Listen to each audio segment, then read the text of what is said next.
আসসালামু আলাইকুম বন্ধুরা, আশা করি ভালো আছেন। চলে আসলাম আরেকটি নতুন ভিডিও নিয়ে।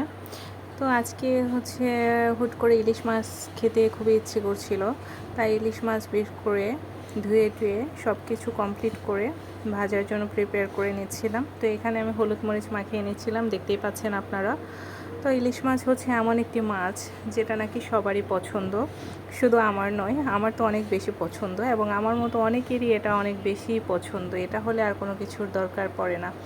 তো তেলের মধ্যে মাছটা দিয়ে ভেজে নিচ্ছিলাম। তো ভাজতে ভাজতে মনে পড়লো, এখন যদি একটু কচুর মুখি বলেন বা ছড়ি বলেন, ওইটা দিয়ে হচ্ছে রান্না করা যেত, তাহলে মনে হয় আরও বেশি ভালো লাগতো।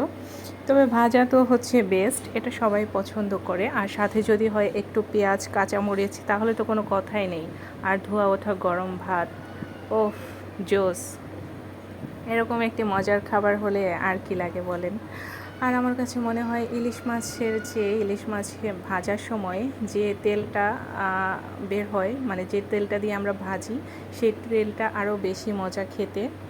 তো ওই তেল দিয়ে আমি অনায়াসে 1 প্লেট ভাত খেয়ে ফেলতে পারবো। সাথে যদি হয় একটু মরিচ, কাঁচা মরিচ, পেঁয়াজ, তাহলে তো কোনো কথাই নেই। আর গরম ভাত, ওয়াও! তো হচ্ছে কে কে আমার মতো আপনারা ইলিশ মাছ খেতে এত বেশি পছন্দ করেন, অবশ্যই আমাকে কমেন্টে জানাবেন। আল্লাহ হাফেজ, থ্যাংক ইউ।